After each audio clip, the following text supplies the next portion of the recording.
कर्मों का खेल है। सब जो किया वह वापस आएगा। आज जो तुझे रुला रहा है कल उसे कोई और रुलाएगा। दोस्तों कहते हैं किसी के भी कर्मों का लेखा जोखा कभी अधूरा नहीं रहता। जो जैसा करता है वैसा ही फल उसे कभी ना कभी अवश्य मिलता है। यह कहानी है एक औरत की जिसने अपने बीते जन्मों में किए गए कर्मों की सजा इस जन्म में भोगी। अक्सर देखा गया है कि जिस औरत की संतान नहीं होती समाज उसे ताने मारता है, लोग उसे अपशगुन कहते हैं। लेकिन क्या सच में यह सिर्फ किस्मत है या उसके ही कर्मों का परिणाम? दोस्तों, अपने अतीत में झांकने से अक्सर व्यक्ति वर्तमान में भी शांति खो देता है। जो प्रकृति ने भुला दिया है उसे भूल जाना ही बेहतर होता है। नमस्कार दोस्तों, बोधि थिंक्स पाए यूट्यूब चैनल में आपका दिल से स्वागत है। एक छोटे से गाँव में एक गरीब किसान अपने परिवार के साथ रहता था। उसकी बेटी का नाम सुमित्रा था। उसके माता पिता धर्मानंद और वैदेही साधारण किसान थे और सुमित्रा उनकी इकलौती संतान थी। उन्होंने उसे बड़े लाड़ प्यार से पाला था। सुमित्रा न केवल अनुपम सौंदर्य की धनी थी बल्कि उसका स्वभाव भी सरल और विनम्र था। वह अपने माता पिता के साथ गांव के एक छोटे से कुटीर में संतोषपूर्ण जीवन व्यतीत कर रही थी। उस राज्य पर राजा आदित्य सिंह का शासन था। राजा आदित्य सिंह अभी अविवाहित था और अक्सर अपनी प्रजा की स्थिति जानने के लिए भेष बदलकर गांवों का भ्रमण करता था। एक दिन जब वह सुमित्रा के गांव के पास से गुजर रहे थे, उसी समय सुमित्रा अपने घर के पास नदी के किनारे एक कुआं था, वहां से पानी भर रही थी। उसकी सरलता और सौंदर्य ने राजा आदित्य सिंह का ध्यान खींच लिया। वह तुरंत ही उसकी ओर आकर्षित हो गया। राजा ने अपने घोड़े को रोका और सुमित्रा से बातचीत करने के लिए उसके पास गया। लेकिन जैसे ही सुमित्रा ने राजा को देखा, वह घबराकर अपने घर की ओर भाग गई। राजा ने उसे आवाज दी, लेकिन वह बिना कुछ कहे अपने घर के अंदर चली गई। राजा की आवाज सुनकर सुमित्रा के पिता धर्मानंद बाहर आए। उन्होंने राजा को अपने दरवाजे पर खड़ा देखा और हड़बड़ा गए। उन्होंने हाथ जोड़कर कहा, महाराज, आप हमारे घर पर कैसे आए? क्या हमसे कोई गलती हुई? राजा ने मुस्कुराते हुए कहा, नहीं धर्मानंद, तुम्हारी कोई चूक नहीं है, बल्कि मैं एक विशेष कार्य के लिए यहाँ आया हूँ। धर्मानंद ने कांपते हुए पूछा, क्या हुक्म है महाराज? राजा ने गंभीरता से कहा, तुम्हारी बेटी सुमित्रा मुझे पसंद है, मैं उससे विवाह करना चाहता हूँ। धर्मानंद यह सुनकर हैरान रह गए। वह एक साधारण किसान थे और राजा का प्रस्ताव ठुकराना उनके लिए संभव नहीं था। उन्होंने सोचा कि उनकी बेटी अब राजमहल में रानी के रूप में सुखी जीवन जिएगी। यह बात उसने अपनी पत्नी से की और वह भी राजी हो गई। कुछ ही दिनों में राजा और सुमित्रा का विवाह संपन्न हुआ और सुमित्रा राजमहल में आ गई। शादी के बाद के शुरुआती दिन बेहद सुखद थे। राजा आदित्य सिंह का सुमित्रा के प्रति व्यवहार बहुत अच्छा था। समय के साथ सुमित्रा ने एक पुत्र को जन्म दिया। पूरे राजमहल में खुशियों का माहौल था। विवाह के 5 वर्ष बीत गए। सुमित्रा का पुत्र अब 4 साल का हो गया था, लेकिन इस बीच राजा का मन धीरे धीरे सुमित्रा से हटने लगा। एक दिन राजा नगर की शेर पर निकला था। तभी राजा की नजर एक अन्य महिला पर पड़ी जो सुमित्रा से अधिक आकर्षक थी। राजा ने जल्द ही उससे विवाह कर लिया और उसे राजमहल में ले आया। नई रानी के आने के बाद सुमित्रा का जीवन मुश्किलों से भर गया। नई रानी उसे हमेशा नीचा दिखाने का प्रयास करती थी। राजा भी सुमित्रा से दूरी बनाने लगा और उसकी बातों को अनदेखा करने लगा। धीरे धीरे सुमित्रा की स्थिति राजमहल में कमजोर हो गई। एक दिन नई रानी ने राजा को सुमित्रा को महल से निकालने के लिए मना लिया। राजा ने अपने पुत्र को अपने पास रखा और सुमित्रा को महल से बाहर कर दिया। सुमित्रा बेबस होकर अपने पिता के घर लौट आई। सुमित्रा ने अपने माता पिता को अपनी दुर्दशा सुनाई। उनकी बेटी की हालत देखकर वे बेहद दुखी हुए। उनकी चिंता ने उनकी सेहत पर गहरा प्रभाव डाला। कुछ समय बाद सुमित्रा की मां का निधन हो गया। पत्नी की मृत्यु ने धर्मानंद को भी तोड़ दिया और वे भी संसार से चल बसे। सुमित्रा अब पूरी तरह अकेली रह गई। उसे किसी सहारे की सख्त जरूरत थी, लेकिन वह अपनी पीड़ा व्यक्त करने की हिम्मत नहीं जुटा पाती थी। अकेलेपन ने उसे भीतर तक तोड़ दिया। कहते हैं, विपत्ति के समय धैर्य मनुष्य का सबसे बड़ा सहारा होता है। इसी दौरान रघुवीर नामक एक ऊंटों का व्यापारी, जो पहले भी सुमित्रा के घर आता जाता था, अब और ज्यादा वहां आने लगा। वह सुमित्रा से हमदर्दी जताने लगा और उसका ख्याल रखने का ढोंग करने लगा। सुमित्रा, जो पहले से ही अकेली और कमजोर थी, उसकी बातों पर भरोसा करने लगी। कुछ समय बाद रघुवीर ने सुमित्रा से विवाह का प्रस्ताव रखा। सुमित्रा, जो किसी सहारे की तलाश में थी, उसने इस प्रस्ताव को स्वीकार कर लिया। दोनों पति पत्नी की तरह साथ रहने लगे। रघुवीर ऊंटों का व्यापारी था और हर साल ऊंटों के मेले में जाया करता था। एक दिन उसने सुमित्रा से कहा, तुम हमेशा घर में रहती हो, इस बार मेरे साथ ऊंटों के मेले में चलो, वहां का मेला बहुत मनोरम होता है। सुमित्रा ने सोचा कि बाहर जाने से मन बदल जाएगा और उसने रघुवीर के साथ मेले में जाने का फैसला कर लिया और दोनों मेले में पहुंच गए। रघुवीर ने सुमित्रा को मेले में घुमाया और उसकी खुशी का दिखावा किया, लेकिन उसके मन में एक गहरी साजिश चल रही थी। उसने अपने ऊंटों के साथ साथ सुमित्रा का भी सौदा कर दिया। सुमित्रा को इसका बिल्कुल भी अंदाजा नहीं था। रघुवीर ने सुमित्रा को ऊंटों के पास बैठाकर कहा, तुम थोड़ी देर यहाँ आराम करो, मैं थोड़ी देर में आता हूँ, और वहां से चला गया। थोड़ी देर बाद कुछ व्यापारी आए और ऊंटों के साथ साथ सुमित्रा को भी जबरदस्ती ले जाने लगे। सुमित्रा घबरा गई और चिल्लाई, मुझे कहाँ ले जा रहे हो? लेकिन व्यापारियों ने उसकी आवाज को दबाने के लिए उसे बेहोश कर दिया। जब सुमित्रा को होश आया तो उसने खुद को एक अनजान जगह पर पाया। वह जगह एक कोठा था। वहां की मालकिन ने सुमित्रा से कहा, अब तुम यहीं रहोगी, हमने तुम्हें खरीद, तुम्हें यहाँ नृत्य करना होगा और लोगों की इच्छाएं पूरी करनी होंगी। इसके बदले तुम्हें खाना, कपड़े और सिर छुपाने की जगह मिलेगी। सुमित्रा ने गुस्से में कहा, मैं यह सब कभी नहीं करूंगी। मालकिन ने ठंडे स्वर में जवाब दिया, अगर तुमने मेरी बात नहीं मानी तो तुम्हें भूखा रखा जाएगा और मारा जाएगा। तुम्हारे पास कोई और विकल्प नहीं है। सुमित्रा ने बहुत विरोध किया, लेकिन उसकी कोई सुनवाई नहीं हुई। धीरे धीरे अत्याचार और भूख ने उसकी हिम्मत तोड़ दी और मजबूरी में उसने अपनी इच्छा के खिलाफ कोठे पर काम करना शुरू कर दिया। सुमित्रा की जिंदगी अब अंधकार में डूब चुकी। वह हर दिन अपने भीतर के दर्द को छिपाकर जीने के लिए मजबूर थी। एक दिन सुमित्रा फूट फूट कर रो रही थी। वह खुद से सवाल करने लगी, मैंने ऐसा कौन सा पाप किया है कि मेरी जिंदगी में केवल कष्ट और अपमान ही आए? दोस्तों कहते हैं, कर्म चाहे अच्छे हो या बुरे, वे अपना फल जरूर देते हैं, इसीलिए हमेशा अच्छे कर्म करने चाहिए। थोड़ी देर बाद कोठे की मालकिन उसे देखने आई। उसने सोचा कि शायद राजकुमार सुमित्रा को कोई बहुमूल्य उपहार देकर गया होगा, लेकिन जब वह कमरे में पहुंची तो उसने सुमित्रा को बेहद उदास और रोते हुए पाया। मालकिन ने पूछा, क्या हुआ सुमित्रा? सुमित्रा ने थोड़ा संकोच, लेकिन फिर धीरे धीरे अपनी जिंदगी की पूरी कहानी मालकिन को सुनाई। मालकिन बोली, तुम्हारे साथ बहुत अन्याय हुआ है, मैं तुम्हें यहाँ रहने के लिए मजबूर नहीं करूंगी। सुमित्रा ने मालकिन से गिड़गिड़ा हुए कहा, मालकिन, मुझे यहाँ से जाने दीजिए, मैं कोई छोटा मोटा काम करके अपनी जिंदगी जी लूंगी, लेकिन अब मैं यहाँ नहीं रह सकती। मालकिन ने कुछ देर सोचा और कहा, तुमने अपनी जिंदगी में बहुत कष्ट झेले हैं। जितने पैसों में मैंने तुम्हें खरीदा था, तुमने उससे कई गुना ज्यादा मुझे कमाई दी है, इसलिए तुम अब आजाद हो। तुम जहां चाहो जा सकती हो। अगर कभी मेरी जरूरत पड़े तो मुझे याद करना। सुमित्रा ने मालकिन के पैरों में गिरकर धन्यवाद दिया और कहा, अब मुझे और क्या कष्ट झेलने हैं, ये जानने के लिए ही मैं जिंदा हूं। मैं हार नहीं मानूंगी। सुमित्रा कोठे से बाहर निकल आई। उसके पास ना तो रहने का कोई ठिकाना था और ना ही खाने का कोई साधन। कुछ दिनों तक सड़कों पर भटकती रही। भूख और प्यास से बेहाल होकर एक दिन वह एक नीम के पेड़ के नीचे जाकर लेट गई। उसकी हालत इतनी खराब हो गई थी कि गली के कुत्ते उसके पास आकर उसका चेहरा छांटने लगे, लेकिन सुमित्रा को इसका कोई एहसास नहीं था। उसी समय एक दयालु महिला जो दूध और छाछ बेचती थी वहां से गुजर रही थी। जब उसने सुमित्रा को इस हालत में देखा तो उसके दिल में दया आ गई। उसने कुत्तों को भगाया और सुमित्रा को उठाया। उसने पूछा, तुम कौन हो बहन? तुम्हारी ऐसी हालत कैसे हो गई? लेकिन सुमित्रा का गला सूख चुका था। कुछ बोल नहीं पाई। महिला ने तुरंत अपना गिलास निकाला और उसमें दूध भरकर सुमित्रा को पिलाया। सुमित्रा ने थोड़ा दूध पिया और कुछ दूध उसके मुंह से बाहर गिर गया। महिला ने कहा, तुम मेरे साथ चलो, मेरे घर आओ, वहां नहाओ खाओ और आराम करो। तुम इस हालत में यहां नहीं रह सकती। सुमित्रा ने कोई प्रतिक्रिया नहीं दी, लेकिन महिला ने उसे सहारा देकर अपने घर ले जाने का फैसला किया। महिला ने सुमित्रा को अपने घर लाकर उसे नहलाया, अच्छे कपड़े पहनाए और खाना खिलाया। धीरे धीरे सुमित्रा को होश आया। महिला ने प्यार से पूछा, बहन, अब बताओ तुम कौन हो और तुम्हारे साथ क्या हुआ? सुमित्रा ने सिर झुका लिया और वह अपनी पूरी कहानी बताने से हिचकिचा रही थी, लेकिन महिला के प्यार और सहानुभूति ने उसका मन खोल दिया और उसने अपनी जिंदगी के सारे दुख महिला को सुना दिए। महिला की आंखों में आंसू आ गए और उसने कहा, तुम मेरी बहन हो। मेरा पति अब इस दुनिया में नहीं है और मैं अपने बेटे के साथ अकेली रहती हूं। तुम मेरे साथ रहो, हम मिलकर अपना जीवन का गुजारा करेंगे। सुमित्रा ने कहा, मैं तुम्हारे लिए बोझ नहीं बनना चाहती। मेरे जीवन के कांटे तुम्हें भी चुभ सकते हैं, मैं अकेले ही ठीक हूं। महिला ने उसके कंधे पर हाथ रखा और कहा, बहन, दुख बांटने से कम होते हैं। तुम मेरी चिंता मत करो, मेरे साथ रहोगी तो हम मिलकर सभी मुश्किलों का सामना करेंगे। सुमित्रा ने महिला की बात मानी और उसके साथ रहने लगी। सुमित्रा घर के कामों को संभालने लगी, जबकि सुहानी दूध बेचने जाती थी, क्योंकि अब परिवार में एक सदस्य और जुड़ गया था।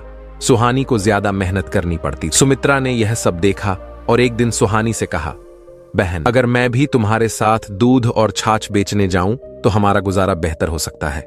सुहानी ने मना किया, तुम घर पर ही रहो, बाहर का काम मेरे लिए ठीक है।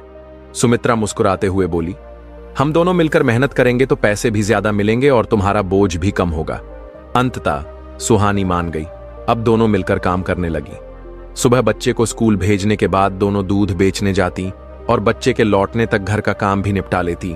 3 महीने इसी तरह बीत गए। एक दिन सुहानी दूध बेचने जा रही थी जब अचानक रास्ते में उसका संतुलन बिगड़ गया और दूध का घड़ा गिरकर टूट गया। सुहानी जमीन पर बैठकर रोने लगी और बोली, अब क्या करूं, आज सारा दूध बर्बाद हो गया। सुमित्रा उसे संभालते हुए कहा, बहन, दूध के लिए क्यों दुखी हो रही हो? मेरा पूरा जीवन तो नष्ट हो चुका है, फिर भी मैं खड़ी हूं। चलो घर चलते हैं। सुहानी ने पैर में चोट लगने की शिकायत की। सुमित्रा ने उसे सहारा देकर घर पहुंचाया और हल्दी तेल लगाकर उसकी पट्टी की। अब दूध बेचने का सारा काम सुमित्रा अकेले संभालने लगी क्योंकि सुहानी की चोट ठीक नहीं हो रही थी। 1 हफ्ता बीत गया लेकिन जख्म बढ़ता ही गया। अब सुहानी का शरीर कमजोर होने लगा था। सुमित्रा दिन रात उसकी सेवा करती, बच्चे का ख्याल रखती और बाहर का काम भी संभालती। धीरे धीरे 6 महीने बीत गए। एक दिन सुहानी की हालत बहुत बिगड़ गई और उसने अपनी आखिरी सांस ली। सुमित्रा के लिए यह बहुत बड़ा झटका था। सुहानी ने उसे अपनी बहन माना था और अब वही बहन उसे छोड़कर चली गई थी। सुहानी के बेटे की देखभाल अब सुमित्रा की जिम्मेदारी थी। बच्चा अपनी मां की मौत के बाद चिड़चिड़ा और उदास रहने लगा। वह बार बार अपनी मां के बारे में पूछता। सुमित्रा उसे समझाती, तुम्हारी मां भगवान के पास गई हैं, वह कुछ दिनों में वापस आ जाएंगी। धीरे धीरे बच्चे ने सुमित्रा को अपनी मां मान लिया। समय बीतता गया और बच्चा बड़ा हो गया। अब वह 19 साल का हो चुका था और काम में सुमित्रा की मदद करने लगा। एक दिन लकड़ियां लेने के लिए सुमित्रा और सुहानी का बेटा पास की पहाड़ी पर गए। वहां एक सूखा पेड़ था जिसकी लकड़ियां काटने के लिए सुमित्रा उस पर चढ़ गई। लकड़ी काटते समय जिस टहनी पर वह खड़ी थी वह टूट गई। सुमित्रा नीचे गिरते हुए पहाड़ी से लुढ़ककर घने जंगल में गिर गई। बेटा यह देखकर घबरा गया और उसने पहाड़ी के नीचे झांका, लेकिन सुमित्रा कहीं नजर नहीं आई। डर और घबराहट में वह गांव लौट आया और सबको यह बात बताई। इस दौरान सुमित्रा पहाड़ी से गिरकर दलदल में फंस गई थी। वह गर्दन तक दलदल में ढंसी हुई। 4 दिन तक उसने वहां संघर्ष किया। जंगली जानवर उसके पास आते, लेकिन दलदल में होने के कारण वह उससे दूर रहते। एक दिन आदिवासियों का एक झुंड वहां से गुजर रहा था। उन्होंने सुमित्रा को दलदल में फंसा देखा और बड़ी मुश्किल से उसे बाहर निकाला। वह अब भी जीवित थी लेकिन गंभीर रूप से घायल थी। उसके दोनों पैर टूट चुके थे। आदिवासियों ने उसे अपने कबीले में ले जाकर उसकी देखभाल शुरू। कमला को आदिवासियों ने दलदल से तो बचा लिया था, लेकिन उसकी हालत गंभीर थी। उसके पैरों की हड्डियां इतनी बुरी तरह टूट चुकी थीं कि उन्हें ठीक करना संभव नहीं था। आदिवासियों ने उसका उपचार किया, लेकिन अंततः उसकी दोनों टांगें काटनी पड़ी। सुमित्रा ने इस बात को ईश्वर की इच्छा मानकर स्वीकार कर लिया। धीरे धीरे वह आदिवासियों की भाषा और इशारों को समझने लगी। वहां की एक बुजुर्ग महिला जो ध्यान और आध्यात्मिक विद्या में निपुण थी, सुमित्रा का बहुत ख्याल रखती थी। सुमित्रा को पता चला कि वह महिला एक विशेष ध्यान विधि जानती थी जिससे व्यक्ति अपने अतीत को देख और समझ सकता है। सुमित्रा ने जिद की कि वह अपने पूर्व जन्म के बारे में जानना चाहती है। बुजुर्ग महिला ने उसे समझाया, यह ठीक नहीं होगा। अपने अतीत में झांकने से अक्सर व्यक्ति वर्तमान में भी शांति खो देता है। जो प्रकृति ने भुला दिया है उसे भूल जाना ही बेहतर होता है। लेकिन सुमित्रा ने अपनी बात पर जोर देते हुए कहा, मैं जानना चाहती हूं कि मेरे जीवन में इतने दुख क्यों हैं। मैंने क्या ऐसा किया है जिसके कारण मुझे यह सब सहना पड़ रहा है? अगर अतीत जानने से और दुख मिलेगा तो मैं उसे भी सह लूंगी। बूढ़ी महिला ने उसे ध्यान की एक कठिन प्रक्रिया सिखाई। उसने कहा, तुम्हें हर पल को याद करते हुए अपने अतीत तक पहुंचना होगा। यह साधना 2 से 3 वर्ष तक चलेगी। सुमित्रा ने पूरी लगन के साथ ध्यान विधि का अभ्यास शुरू किया। धीरे धीरे उसने अपने जीवन के गुजरे हुए पल याद करना शुरू किया। 3 वर्षों की साधना के बाद सुमित्रा अपने पिछले जन्म में पहुंच गई। उसने देखा कि उसका नाम निर्मला था और वह एक साधारण परिवार की सदस्य थी। उसके जीवन का सबसे बड़ा दुख यह था कि उसे संतान सुख नहीं मिला था। इस वजह से वह गहरे मानसिक अवसाद में चली गई थी। गांव के लोग उसे ताने देते थे और उसकी यह स्थिति उसे भीतर से तोड़ने लगी थी। अपनी निराशा और दुखों से बचने के लिए निर्मला ने किसी साधु की सलाह पर कुछ विशेष अनुष्ठान शुरू किए। उसे विश्वास दिलाया गया कि यह अनुष्ठान उसके जीवन में खुशियां लाएंगे। उसे बताया गया कि अगर वह 11 बच्चों की बलि देगी तो उसे संतान प्राप्त हो सकती है। निर्मला ने वैसा ही किया। गांव के 11 बच्चों को उसने चुरा कर मार डाला। किसी तांत्रिक के झांसे में आकर वह खुद संतानहीन थी। लोग उसका मुंह तक नहीं देखना चाहते थे और उसे इस बात की जलन होती थी। संतान न होने का दुख और लोगों के बर्ताव ने उसे मानसिक रूप से असंतुलित कर दिया था। उसने देखा कि जिन परिवारों की संतानों की उसने जान ली थी, उनमें से कुछ माता पिता आत्महत्या कर चुके थे, कुछ उसे हमेशा बद्दुआ देते रहते थे। जब वह मर गई तो उसने देखा कि उसके मरने के बाद भी कई लोग उसे बद्दुआ दे रहे थे। उनकी बद्दुआ से उसकी आत्मा को पीड़ा हो रही थी। उसने उन सभी घरों में प्रवेश किया जहां उसने बच्चों को उठाया था। वहां उसने देखा कि कुछ घर बर्बाद हो चुके थे और कुछ अभी भी बिना संतान के थे। लेकिन वे लोग अब बुजुर्ग हो चुके थे और हमेशा उसे गालियां देते रहते थे। अब वह पहले से भी अधिक दुखी हो गई।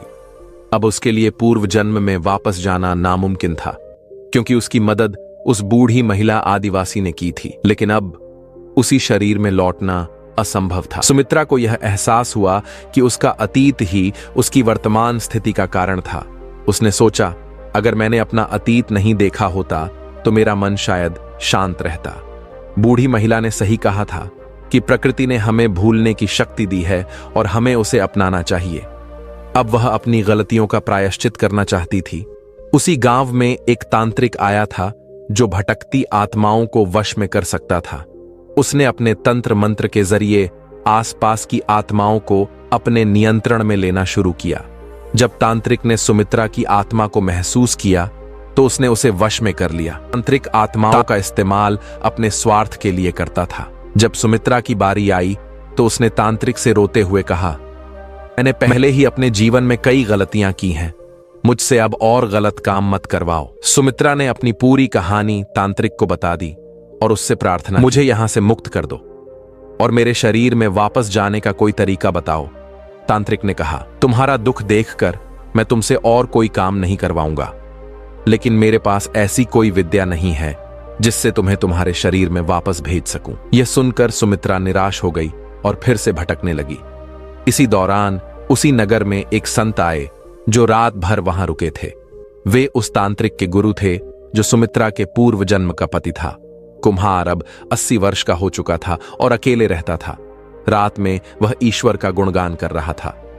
सुमित्रा की आत्मा वहीं भटक रही थी।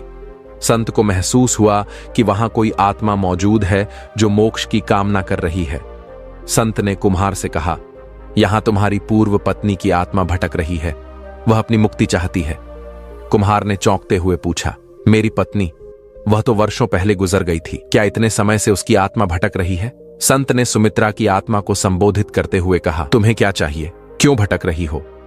सुमित्रा ने अपनी सारी बातें संत को बता दी और कहा, मुझे अपने शरीर में वापस जाना है ताकि मैं अपने पापों का प्रायश्चित कर सकूं। संत ने कहा, तुम्हें मेरे साथ मेरे आश्रम चलना होगा जहां हर रोज भजन कीर्तन होता है। ईश्वर के नाम के माध्यम से तुम अपने शरीर में लौटने का मार्ग ढूंढ सकती हो। सुमित्रा ने उसकी बात मानी और उनके साथ आश्रम चली गई। आश्रम में हर दिन सुमित्रा ईश्वर का भजन करती, ध्यान लगाती और प्रार्थना करती। धीरे धीरे उसे महसूस होने लगा कि वह अपने शरीर की ओर लौट रही है। उसने यह बात संत को बताई। संत ने कहा, तुम अपने शरीर में वापस लौट सकती हो, लेकिन तुम्हारे पाप तभी खत्म होंगे जब तुम 11 लोगों की मदद करोगी और उनके जीवन को बेहतर बनाओगी। यही तुम्हारे लिए मुक्ति का मार्ग है। संत के आशीर्वाद से वह अपने शरीर में लौट आई। जब उसने आंखें खोलीं तो उसका शरीर बहुत कमजोर और घायल था। उसकी त्वचा पर चींटियों ने घाव कर दिए थे, लेकिन आदिवासियों ने उसके शरीर को हाथ नहीं लगाया था, क्योंकि वे जानते थे कि वह ध्यान की अवस्था में थी। आदिवासियों ने उसकी मरहम पट्टी की और उसे खाना खिलाया। धीरे धीरे सुमित्रा होश में आई। सबसे पहले उसने उस बुजुर्ग महिला के बारे में पूछा जो उसकी देखभाल करती थी। आदिवासियों ने कहा कि वह महिला 1 साल पहले गुजर गई थी। उसने तुम्हारे लिए हर संभव प्रयास किया था। यह सुनकर सुमित्रा का दिल भर आया। उसने आदिवासियों को अपनी पूरी कहानी सुनाई। 5 साल बाद अपने शरीर में लौटने के बाद सुमित्रा ने यह समझ लिया कि अब उसे अपने पापों का प्रायश्चित करना है। वह चलने फिरने में असमर्थ थी, लेकिन उसने हार नहीं मानी। घुटनों के बल चलते हुए उसने दूसरों की सहायता करने का संकल्प लिया। उसने सोचा, ईश्वर ने मुझे एक और मौका दिया है, मैं इसे व्यर्थ नहीं जाने दूंगी।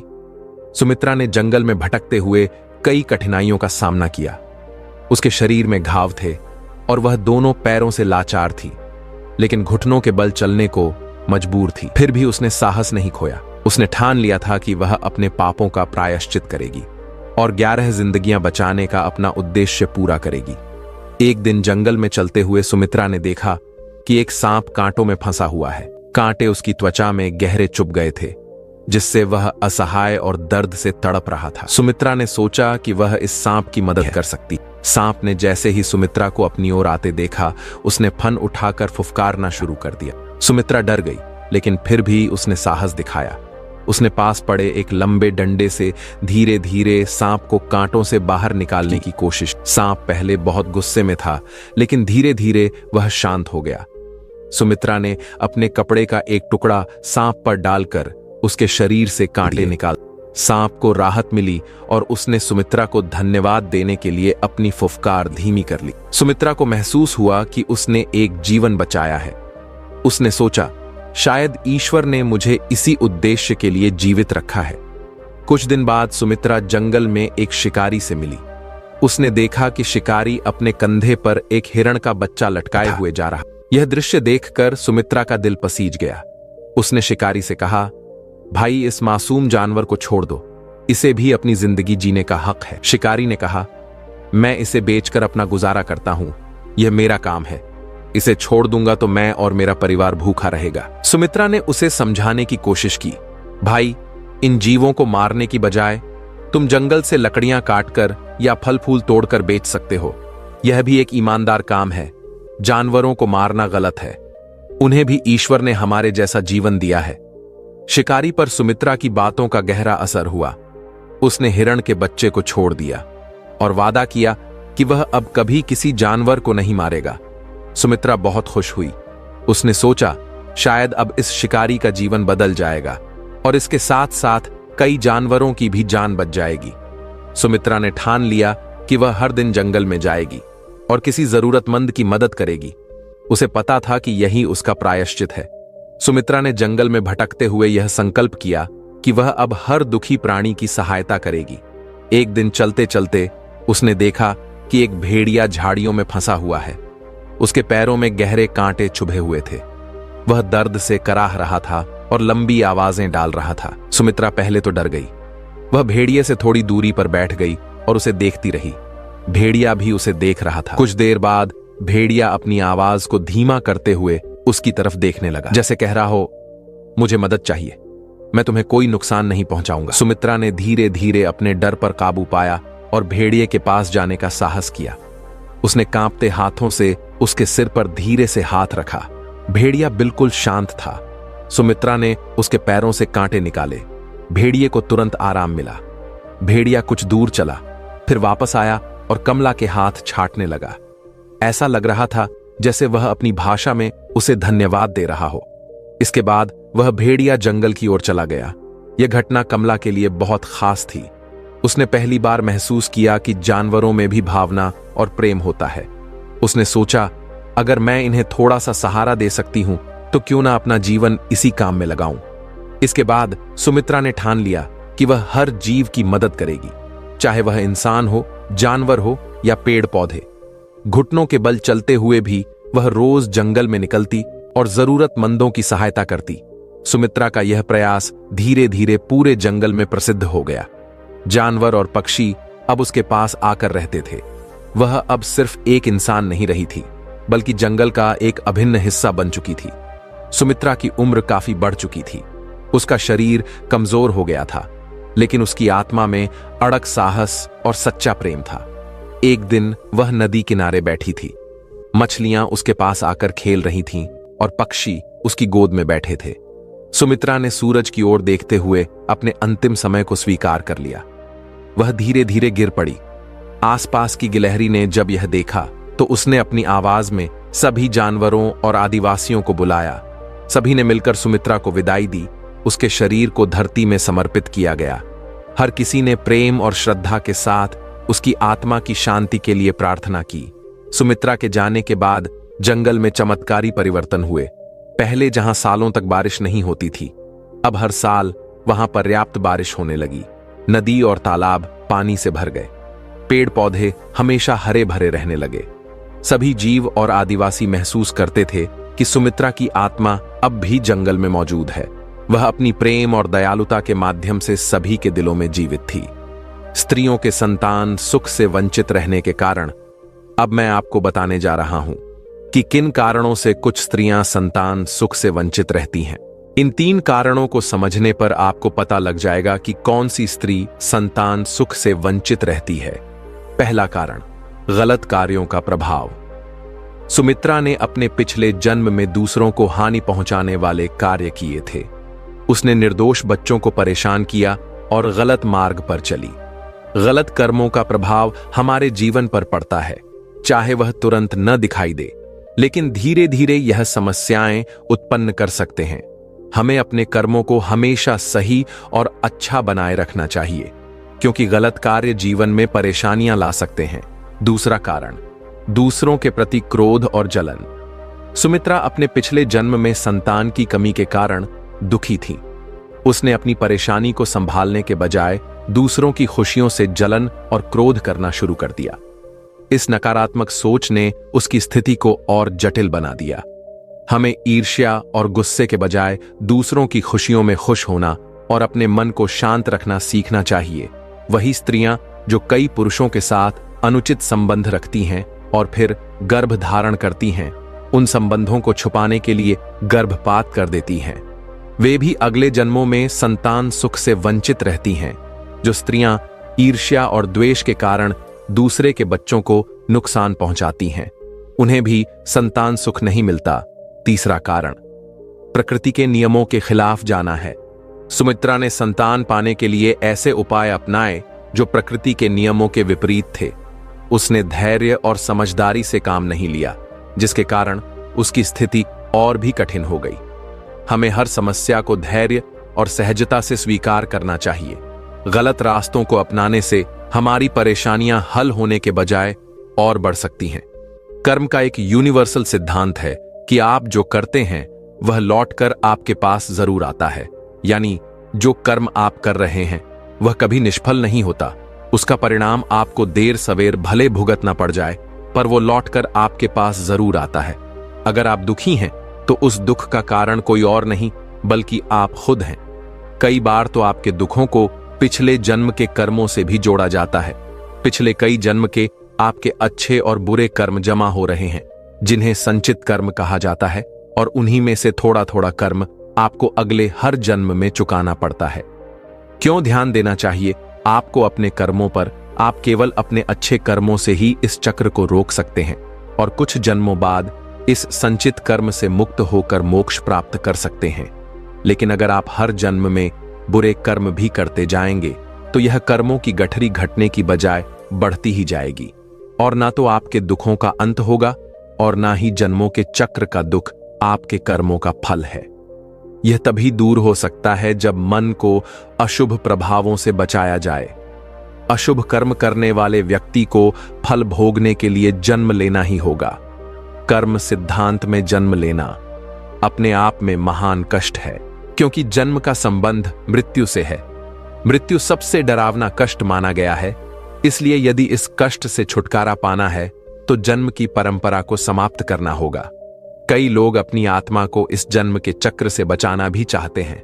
वे यह तो समझते हैं कि अच्छे कर्म बुरे कर्मों के प्रभाव को कम कर देते हैं, जिससे वर्तमान जीवन में मिलने वाला दुख खत्म हो जाता है, लेकिन वह इसके प्रति ज्यादा सचेत नहीं रहते। शुभ कर्म करना हमेशा शुभ सोचने से ही हो सकता है। कष्ट के बचने का यही एक उपाय है। इसलिए यह आवश्यक है कि आप अच्छे कर्म करना अपनी दैनिक आदत बनाएं, ताकि गलती होने की गुंजाइश कम से कम हो। तो चलिए जानते हैं कुछ तरीके जिससे अच्छे कर्म का आप हिस्सा बन जाते हैं। अपने जीवन को एक सकारात्मक उद्देश्य दें। हर व्यक्ति को कहीं ना कहीं पता होता है कि उन्हें जीवन में आगे कैसे बढ़ना है और उसके लिए कौन से तरीके इस्तेमाल करने हैं। कुछ लोग गलत तरीके से अपनी जिंदगी को आगे बढ़ाने की कोशिश करते हैं और कुछ लोग क्षणिक दुख से बचने के लिए गलत तरीका इस्तेमाल कर लेते हैं। अगर आप में नैतिकता की कमी है तो इसका परिणाम अक्सर आपके आसपास के लोगों को भुगतना पड़ता है और उन्हें मिली तकलीफ आपके कर्मों में जुड़ जाती है। इसलिए कोशिश करें कि जीवन में हमेशा सही मकसद के लिए आगे बढ़े, जिससे आपके साथ साथ समाज का भी कल्याण हो। चेतना या जागरूकता के साथ कोई काम करें। कर्म में आपके इरादे को बहुत महत्ता दी गई है। वेदों में कहा गया है कि सचेत होकर किए गए कार्य कहीं अधिक गंभीर होते हैं, बजाय बिना सोचे समझे किए गए कार्य के। अगर आप अनजाने में गैर इरादतन कोई बुरा काम कर देते हैं तो शायद आप उसके बुरे दुष्प्रभाव से बच सकते हैं, लेकिन अगर आपने सोच समझकर कुछ गलत किया है तो उसका परिणाम आपको भुगतना पड़ सकता है। उदाहरण के तौर पर छोटे बच्चे नए कर्म की रचना नहीं करते हैं क्योंकि वे सही और गलत का अंतर करने में अक्षम होते हैं। इसीलिए अगर किसी चीज की आपको जानकारी नहीं है तो पहले उसके प्रति जागरूक हो, उसका विश्लेषण करें और फिर उसे करने का फैसला लें। अच्छी भावनाओं को प्रबल बनाएं। कई बार आपका मन जब आहत होता है या भावनाएं नकारात्मक हो जाती हैं तो आप सोचने समझने की क्षमता खो देते हैं और इसका प्रभाव आपके कर्म और उससे मिलने वाले फल पर पड़ता है। इसलिए यह जरूरी है कि आप अच्छी भावनाओं को प्रबल बनाएं, जैसे कि दया करना, दूसरों की मदद करना, दूसरों का दुख बांटना, सहिष्णु बनना, आस्थावान बनना, परोपकारी होना आदि। खुद की गलतियों की जिम्मेदार ले और दूसरों से अच्छे से पेश आए।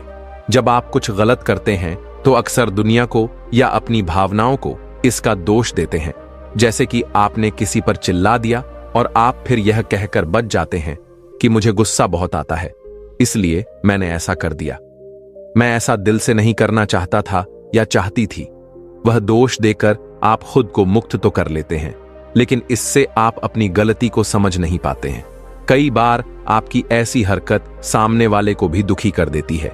इसलिए यह जरूरी है कि आप अपनी कमजोरियों और भावनाओं पर काम करें।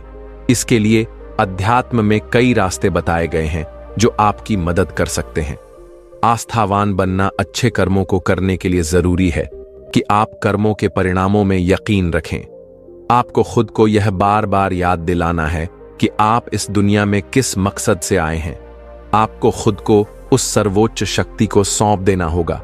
वो लालच जो आपके मन में इस भौतिक दुनिया को लेकर है वह खत्म हो जाए। उसके लिए आपको मंदिर मस्जिद की ठोकरें खाने की जरूरत नहीं, बल्कि आपको बस अपनी आत्मा को शुद्ध करना है। पाप और पुण्य हमारे वेदों में कर्मों की प्रधानता पर इसलिए जोर दिया गया है ताकि आप एक संतुलित जीवन व्यतीत करें और जन्मों के चक्र से बच सके। अगर आप पाप पुण्य को ध्यान में रखकर कर्म करेंगे तो शायद आपके लिए यह जीवन काटना कठिन हो जाए, क्योंकि पाप और पुण्य की सही समीक्षा किसी को पता नहीं। किसी को नहीं पता कि कौन सा कर्म आपको पाप का भागीदार बनाता है और कौन सा नहीं।